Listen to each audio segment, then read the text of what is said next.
بسم الله الرحمن الرحيم والحمد لله رب العالمين وصلى الله وسلم على نبينا محمد وعلى آله وصحبه أجمعين أما بعد.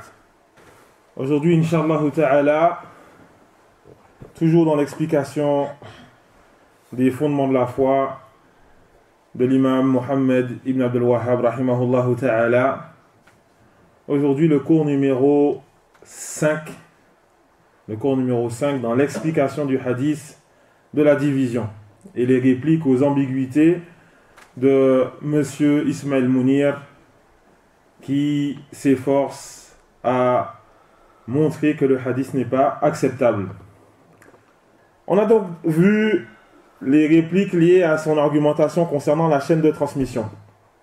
On a vu que le hadith est authentique, que beaucoup des savants de hadith, la grande majorité des savants du hadith ont jugé le hadith authentique et rares sont ceux qui l'ont critiqué.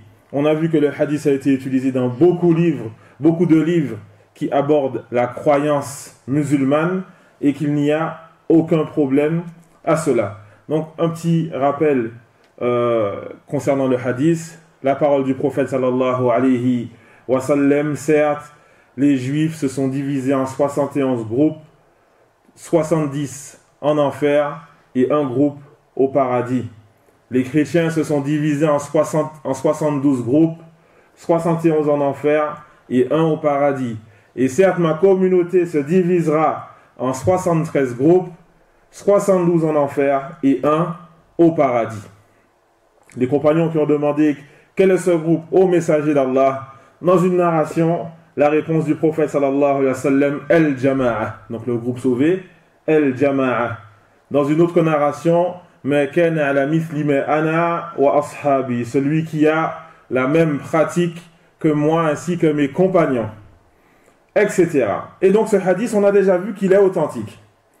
Monsieur Ismaël Mounir, il nous dit dans sa vidéo que ce hadith, il s'oppose à plusieurs textes. Parmi ceux-ci, il y a la parole d'Allah tabaraka wa ta'ala, kuntum khayra ummatin ukhrijat linnas. Vous êtes la meilleure communauté qui a été envoyée aux gens. On a abordé ce sujet hier. Deuxième verset qu'il cite, wa kadhalika ja'alnakum ummatan wasata litakunu shuhada'a 'ala an-nas. Et nous avons fait de vous une communauté juste. Wasata, c'est adlan, donc une communauté juste, une communauté du juste milieu, afin que vous soyez témoins concernant les gens. Il dit donc ce hadith, il s'oppose à ce verset.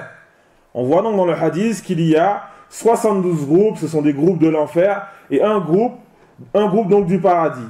Comment se fait-il que la communauté va témoigner concernant les autres communautés alors qu'il y a dans cette communauté 72 groupes qui font partie des groupes du feu? Le hadith ne contredit pas non plus ce verset. Cette communauté a avec elle un élément qu'il n'y a pas dans les autres communautés, et c'est le Coran et la Sunna du prophète sallallahu alayhi wa sallam. Et c'est cet élément-là, ou ces deux éléments-là, qui font que cette communauté témoigne concernant les autres communautés. Al-Bukhari a cité dans son Sahih, selon Abi Sa'id al-Khudri radiyallahu anhu, qui dit que le messager d'Allah sallallahu alayhi wa sallam a dit yaji'u Nuhun wa ummatuhu fayaqulu Allahu ta'ala hal ballaght. Et donc le prophète sallallahu alayhi wa sallam qui dit que Nuh viendra avec sa communauté, et Allah tabaraka wa ta'ala dira à Nuh au jour de la résurrection, hal ballaght, est-ce que tu as transmis le message? Fayaqulu na'am, Nuh qui répond oui. Na'am ay Rabb, oui, bien sûr Seigneur, je l'ai fait. Fayaqulu li ummatihi hal ballaghakum, alors Allah dira à la communauté de Nuh, est-ce qu'il vous a transmis le message? Ils diront là, ma ja'ana min nabi wala nadhir. Non, aucun prophète ni aucun avertisseur n'est venu à nous. Aucun. Alfa sanatin illa khamsin. Ils vont dire non, personne n'est venu. Alors à ce moment-là, Allah tabaraka wa ta'ala dira à Nuh, Man yashhadu lak, qui atteste en ta faveur? Qui atteste en ta faveur que tu as transmis le message? Alors il dira, Muhammadun sallallahu alayhi wa sallam wa ummatuhu. Muhammad sallallahu alayhi wa sallam ainsi que sa communauté. Eux, ils vont attester. Et le prophète sallallahu alayhi wa sallam, il dit, فَنَشْهَدُ أَنَّهُ قَدْ بَلَّغَ. Alors à ce moment-là, on va témoigner que Nuh, il a transmis le message. Et il dit sallallahu alayhi wa sallam que ceci est la parole d'Allah tabaraka wa ta'ala wa kadhalika ja'alnakum ummatan wasata litakunu shuhada'a 'ala an-nas. Et ainsi nous avons fait de vous une communauté du juste milieu afin que vous soyez donc afin que vous attestiez et que vous soyez témoins concernant les gens, concernant les autres communautés. Et donc, notre communauté, chers frères, elle n'a pas assisté. Qui d'entre nous était présent lorsque Nuh, il a transmis le message à son peuple? Personne ne me dit moi. Donc, on n'a pas assisté à ça. Et comment se fait-il qu'on témoigne? Parce que Allah tabaraka wa ta'ala, il nous l'a informé. Allah, celui qui sait tout, Allah le véridique, il nous l'a informé dans son livre. Et donc cette communauté, elle va attester de cela en se basant sur le livre d'Allah tabaraka wa ta'ala. Le livre d'Allah qui reste dans la communauté du prophète sallallahu alayhi wa sallam. Peu importe le fait qu'il y ait dans la communauté des personnes qui dévient ou pas, ce livre il reste là. Et donc ce hadith, le hadith de la division, ne contredit pas du tout ce verset qu'a cité Monsieur Ismail Mounir.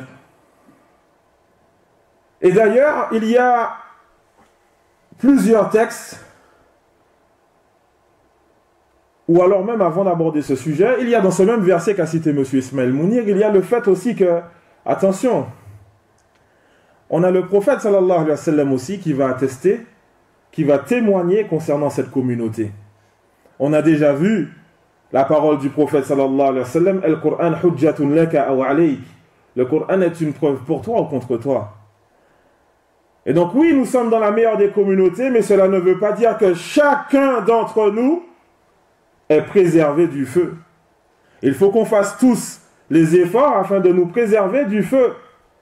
Et on a vu hier qu'à partir du moment où tu fais partie de la communauté musulmane, qu'à partir du moment où tu es monothéiste et que tu as cru en Allah tabaraka wa ta'ala et en son messager, effectivement oui, tu vas au paradis. Mais cela ne veut pas dire que tu ne passeras pas par l'enfer avant. Et donc il faut qu'on fasse les efforts afin de ne pas passer par l'enfer avant d'aller au paradis. Et celui qui comprend bien ce sujet comprend toutes les ambiguïtés qu'a citées donc M. Ismail Mounir. Voilà pourquoi aujourd'hui on va pouvoir bi'idhnillahi ta'ala faire vite. Et le prophète, comme on a dit, sallallahu alayhi wa sallam, il va témoigner concernant cette communauté, concernant le fait qu'il nous a transmis, lui aussi, le Coran, la Sunna, et qu'il nous a recommandé de nous accrocher à celle-ci. Fa'alaykum bi sunnati, accrochez-vous à ma Sunna. Taraktu fikum thaqalayn, je vous ai laissé deux poids, deux choses qui sont lourdes, le Coran et la Sunna du prophète sallallahu alayhi wa sallam. Et c'est pour cela que Allah tabaraka wa ta'ala, il nous dit tout de suite après le verset, il nous dit وَكَذَلِكَ جَعَلْنَاكُمْ أُمَّةً وَسَطًا لِتَكُونُوا شُهَدَاءَ عَلَى النَّاسِ وَيَكُونَ الرَّسُولُ عَلَيْكُمْ شَهِيدًا. Et de cette façon, nous avons fait de vous une communauté du juste milieu, afin que vous témoigniez concernant les gens, et que le prophète témoigne vous concernant. Et que le prophète sallallahu alayhi wa sallam, il témoigne vous concernant. Et donc, comme je l'ai dit aux chers frères, il y a plusieurs textes qui montrent que ce hadith, le hadith de la division, il n'y a pas de problème quant au sens de ce hadith. Parmi les autres textes qui approuvent cela, il y a la parole du prophète, sallallahu alayhi wa sallam, « Innahu man ya'ish minkum, fasayara ikhtilafan kathira » Celui d'entre vous qui a une longue vie verra beaucoup de divergences. Verra beaucoup de divergences. Et certes, c'est ce qu'on voit de nos propres yeux, chers frères. On le voit dans la communauté musulmane. Combien de fois je l'ai cité dans des cours où je dis Combien de voix différentes il y a dans la communauté musulmane? On peut même voir dans une seule mosquée plusieurs voix, plusieurs personnes qui adoptent des manahij différents. Et donc oui, la division est arrivée. Est-ce que cela veut dire que le prophète sallallahu alayhi wa sallam, il approuve la division? Est-ce que cela veut dire qu'il l'approuve? Non. Il nous dit, celui d'entre vous qui aura une longue vie, il a dit aux compagnons, celui d'entre vous qui aura une longue vie, alors il verra beaucoup de divergences. Fa'alaykum bi sunnati, alors accrochez-vous à ma sunna. Il a cité la maladie, il a cité le remède. Il a cité le remède. Accrochez-vous à ma sunna.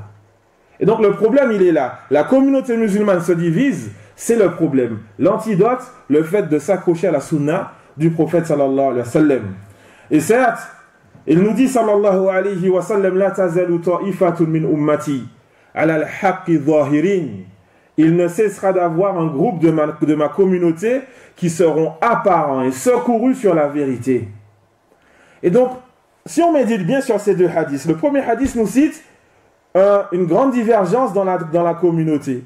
Et le deuxième hadith nous cite un groupe sur la vérité.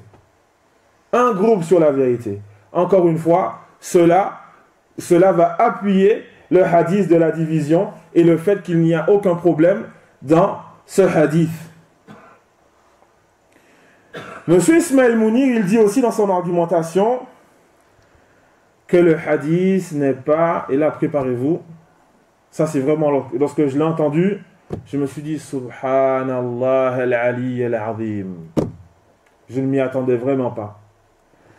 Il nous dit que le hadith, donc pour montrer que le hadith n'est pas acceptable, parmi ses arguments, il y a le fait que le hadith n'est ni dans Sahih al-Bukhari, ni dans Sahih Muslim. Le hadith n'est ni dans Sahih al-Bukhari et ni dans Sahih Muslim. Et donc, encore une fois, cette argumentation, c'est l'argumentation d'une personne qui ne connaît pas la science du hadith. Al-Nawawi, rahimahullah, il dit dans son livre, At-Taqrib wa At-Taysir, il dit, concernant al-Bukhari et Muslim, وَلَمْ يَسْتَوْعِبَ الصَّحِيحِ وَلَا الْتَزَمَهِ. Al-Bukhari et Muslim, ils n'ont pas cité tous les hadiths authentiques. Et ils n'ont pas prétendu cela. Ils n'ont pas prétendu qu'ils citent dans leur livre tous les hadiths authentiques. Ibn Adi, il nous recense dans son livre Al-Kamil, qu'Al-Bukhari rahimahullah, il dit Ahfadhu mi'ata alfa hadithin sahih. Al-Bukhari qui dit je mémorise 100 000 hadiths authentiques. Il dit Al-Bukhari, je mémorise 100 000 hadiths authentiques. Combien de hadiths il y a dans Sahih Al-Bukhari? Ibn Hajar, il nous dit, rahimahullah, sans les répétitions, sans les hadiths qui se répètent, on a 2761 hadiths dans Sahih Al-Bukhari. On est loin des 100 000 ou pas? On est loin. On est très loin. Et donc Al-Bukhari n'a nullement prétendu qu'il a cité tout ce qui est authentique dans son livre et que ce qui n'est pas dans son livre n'est pas authentique. Les gens de science, les gens du hadith ne disent pas cela. L'imam Muslim, même chose.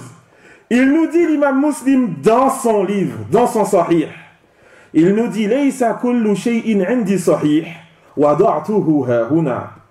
Innama wada'tu ha huna ma ajma'u alayhi. Il nous dit l'imam Muslim dans son sahih, ce n'est pas tout ce qui est authentique pour moi que j'ai cité ici, donc dans ce livre. Mais je n'ai cité ici que ce sur quoi ils sont unanimes. C'est-à-dire, comme ils disent les savants, as-sahhu sahih, les hadiths les plus authentiques. Et donc Al-Bukhari et Muslim, ils nous ont cités dans leur recueil, selon eux, les hadiths les plus authentiques. Et ils n'ont pas prétendu qu'ils vont citer tous les hadiths les plus authentiques. Alors que dire du fait de prétendre qu'ils citent tous les hadiths authentiques? Et donc cette argumentation est une argumentation d'une personne qui n'a pas encore étudié ni Sahih al-Bukhari, ni Sahih Muslim, et qui se permet d'aborder un sujet aussi lourd, la science du hadith, et de juger un hadith faible, alors que les savants du hadith l'ont accepté de génération en génération jusqu'à notre époque.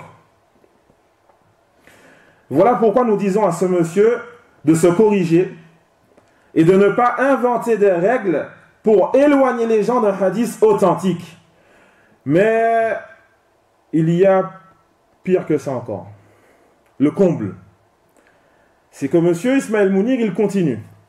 Il continue à nous citer des textes, après cela, qui, selon lui, sont en contradiction avec ce hadith, avec le hadith de la division.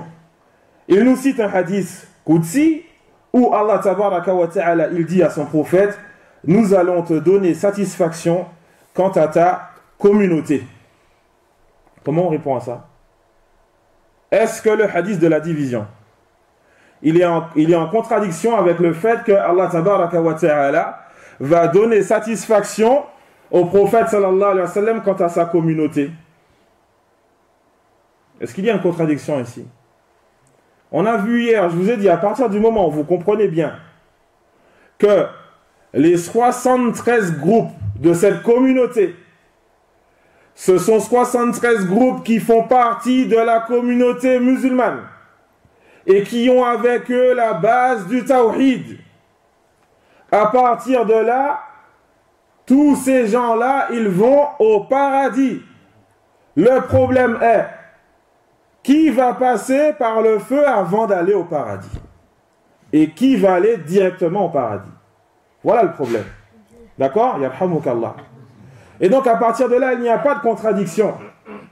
Où la communauté du prophète, sallallahu alayhi wa sallam, va au paradis. Allah tabaraka wa ta'ala lui donne satisfaction quant à sa communauté. Le fait que toute personne qui atteste que la ilaha illallah et que Muhammad est le messager d'Allah, toutes ces personnes-là iront au paradis, bi'idnillahi ta'ala. Et donc, après cela, donc comme je vous ai dit, le comble, il continue l'argumentation et il nous cite un autre hadith. Quel est ce hadith? C'est la parole du prophète sallallahu alayhi wa sallam. Ma communauté est une communauté bénie. Et donc il nous dit, regardez, le prophète il a dit ça. Et donc, et ce hadith, le hadith de la division, il s'oppose à ce hadith. Et vous savez quel est le problème? C'est que ce hadith qu'il nous cite ici, ma communauté est une communauté bénie, il n'est ni dans Sahih al-Bukhari, ni dans Sahih Muslim. Et donc là, on a un problème. C'est qu'il critique le hadith de la division en nous disant qu'il n'est ni dans le Bukhari, ni dans Muslim, et qu'il s'oppose à certains textes, et parmi les textes cités, ce hadith qui n'est ni dans le Bukhari, ni dans Muslim. Et donc, en fait, quand ça nous arrange, on cite la règle, et quand ça ne nous arrange pas, mais alish. C'est pas grave. Et donc, oh chers frères, barakallahu fikum, tous ces cours-là qu'on a fait, ces 5 cours-là qu'on a fait, et le cours de demain encore, parce que demain encore, il y a un sujet qui montre encore le côté malhonnête dans l'argumentation de ce monsieur. Tout cela, ça nous montre qu'on doit faire attention. Il faut qu'on arrête de prendre notre religion de YouTube comme ça. On ne connaît pas la personne, il a de belles vidéos, machallah, il est bien habillé, etc. Et on se dit, allez, bismillah, on prend. Non, tu ne sais pas tout ce que cette personne-là, elle te cache. Regardez le nombre de passages qu'on a vus dans son argumentation où il cache, où il ne cite pas ses contradictions avec les grands imams de la communauté musulmane. Et qu'il le met de côté, comme si de rien n'était. Et donc on doit faire attention, vous devez faire attention, chers frères, à préserver votre religion. Inna hadha al-ilma din. Certes, cette science est une religion, comme il nous dit Ibn Sirin, rahimahullah. Fanzuru amman ta'khudhuna dinakum. Alors faites attention de qui vous prenez votre religion. Il utilise aussi le fait que la moitié des gens du paradis sont de cette communauté. Contradiction ou pas contradiction? Pas de contradiction. Pourquoi? Hein? Au final, les 73, au final, tout le monde va au paradis. Tous les musulmans, tous les muwahidines, tous ceux qui attestent que la ilaha illallah, que Mohammed est le messager d'Allah, ils vont au paradis. Il n'y a pas de contradiction. Alhamdulillahi Rabbil Alamin. Sauf pour celui qui essaie de chercher et qui ne veut pas accepter la vérité. Ensuite, il y a dans son argumentation le fait que Allah tabaraka wa ta'ala pardonne l'erreur et l'oubli de cette communauté. Allah pardonne l'erreur et l'oubli de cette communauté. Selon lui, ceci est en contradiction avec le hadith de la division. Et c'est ce qu'on appelle un hors-sujet. C'est ce qu'on appelle un hors-sujet. Pourquoi? Parce qu'il ne faut pas confondre entre une erreur, le fait de se tromper, un oubli et le fait de refuser la vérité après que celle-ci ait été mise en évidence. Et donc il ne faut pas confondre les deux. Et certes, Allah tabaraka wa ta'ala, celui qui sait tout, va tous nous juger. Celui qui sait pertinemment qui s'est trompé, qui est celui qui voulait la vérité, il la voulait, mais il s'est trompé. Il s'est trompé. Et celui qui ne la voulait pas, la vérité. Il était accroché à son innovation, à son groupe, à son cheikh. Tu lui dis, Qala Rasulullah. Non, mon cheikh il a dit. Me dis pas Rasulullah, mon cheikh il a dit. Cette personne qui s'est entêtée. Et donc, Allah tabaraka wa ta'ala, le juste, fait parfaitement la différence entre celui qui s'est trompé et celui qui s'est entêté et qui a refusé de suivre la vérité. Et voilà ce qui est voulu ici dans le hadith de la division de la communauté. D'ailleurs, parmi les savants qui ont expliqué cela, yarhamukallah, les savants qui ont expliqué cela, le Cheikh Al-Albani rahimahullah, il aborde le sujet, donc cette problématique, qui est qu'il y a beaucoup de groupes qui sont des groupes du feu. On a déjà vu que ce n'est pas parce qu'une personne fait partie d'un des groupes du feu que cette personne-là rentrera effectivement dans le feu. Attention, premier point, donc ça c'est important. Une personne fait partie d'un des groupes du feu, d'un des groupes égarés, mais il se peut que Allah tabaraka wa ta'ala pardonne à cette personne. D'accord? Et donc ça c'est important. Deuxièmement, Cheikh Al-Albani rahimahullah, il aborde cela, il nous montre un point essentiel, c'est que quand on regarde la communauté musulmane, il y a les gens de la masse et il y a les gens qui suivent donc une voie spécifique. Les gens de la masse et donc ceux qui n'ont pas forcément étudié, ceux qui ne suivent pas forcément une voie de façon spécifique, mais qui suivent un peu le mouvement. Il se peut que ces gens-là, en suivant un peu le mouvement, ils tombent dans une ou deux ambiguïtés, ou plus. Ces gens-là ne sont pas dans les groupes. Ces gens-là, tu ne peux pas faire rentrer ces gens-là dans un des groupes égarés. Attention, tu ne peux pas dire un tel il est établi, un tel il est ci, un tel il est ça sous prétexte que il n'a pas forcément étudié, etc. Oui, à force de ne pas étudier, à force de rester concentré sur la télévision, sur la PlayStation, sur les jeux, sur les matchs de football, sur le travail, sur l'argent, sur les femmes, à force de rester concentré sur tout ça, eh bien, tu n'arriveras pas à distinguer les groupes. Tu n'arriveras pas. Et donc, forcément, tu vas te faire toucher par certains groupes, à droite ou à gauche, même si tu dis, moi, je ne suis pas dedans. Tu dis, moi, je ne suis pas dedans. Mais ils se font toucher par certains groupes. Mais cela ne veut pas dire qu'ils sont dans le groupe. Ils adhèrent au fondement de ce groupe. Et voilà pourquoi, cher, il nous dit, à partir de là, il apparaît clairement que la grande majorité de la communauté, ils sont dans cette partie-là, des gens de la masse. La grande majorité de la communauté. Est-ce que la grande majorité de la communauté musulmane, c'est des gens qui ont étudié, qui sont dans une voie spécifique, etc., ou pas? Non. Pour la grande majorité, c'est des gens de la masse, comme ils nous disent les savants. Et donc, il est important de bien comprendre ce sujet.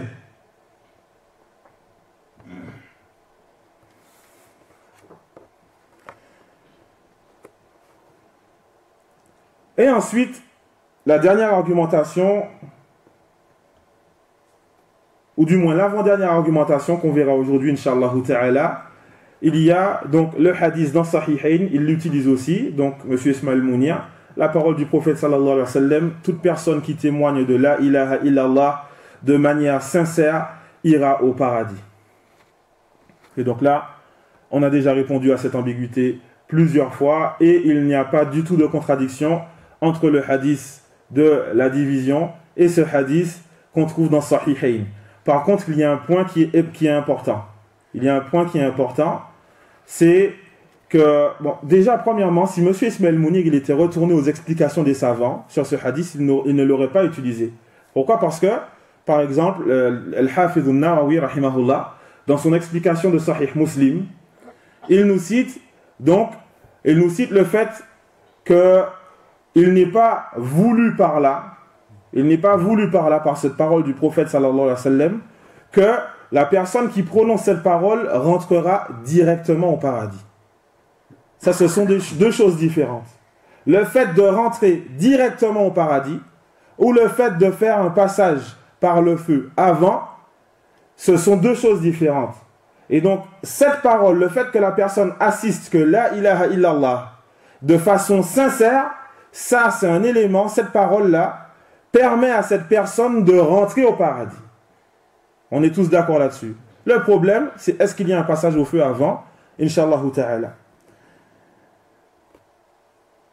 Une petite parenthèse que je n'avais pas notée ici, je voudrais le dire maintenant, c'est que, à partir de là, franchement, quand on lit ce hadith, et qu'on y médite bien, on comprend clairement que la chose la plus importante qu'il y a dans cette religion, c'est quoi? C'est le tawhid. Le fait d'affirmer la ilaha illallah, sincèrement, le fait de l'appliquer, le fait que tu meurs monothéiste, c'est ça la chose la plus importante. Le fait d'adorer Allah tabaraka wa ta'ala seul. Et donc, à partir de là, moi je ne comprends pas, ces prédicateurs qui vont passer leur temps à enseigner la polygamie. Acheter une maison à crédit. Et patati, et patata. Tous les sujets en gros qui vont attirer du monde.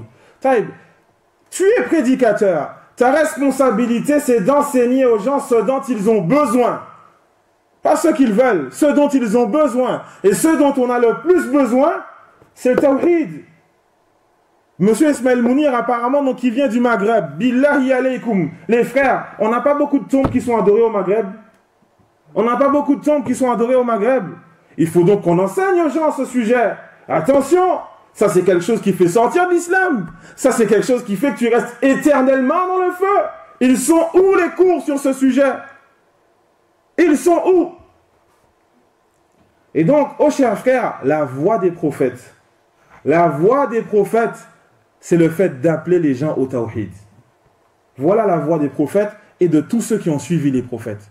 Voilà pourquoi le très savant Ubayd al-Jabiri, hafidahullah, il nous dit à partir du moment où tu vois un prédicateur qui ne s'efforce pas d'appeler les gens au tawhid, délaisse-le. Car il a délaissé la voie des prophètes. À chaque fois qu'Allah tabaraka wa ta'ala, il nous cite les anbiya et qu'il les a envoyés vers leur peuple, il les a envoyés pour dire quoi? Qulu la ilaha illallah. U'budullaha ma lakum min ilahin ghayru. Adorez Allah, vous n'avez aucune divinité en dehors de lui. Voilà la voie des prophètes. Et donc le prédicateur, il doit s'efforcer à cela. Enseigner aux gens le tawhid. Le fait de délaisser le polythéisme sous toutes ses formes, majeures, mineures, la sorcellerie et autres. C'est important. Dernière argumentation qu'on voit aujourd'hui, Inch'Allah ta'ala, le hadith, Man qala halaka an-nas fa huwa ahlakuhum.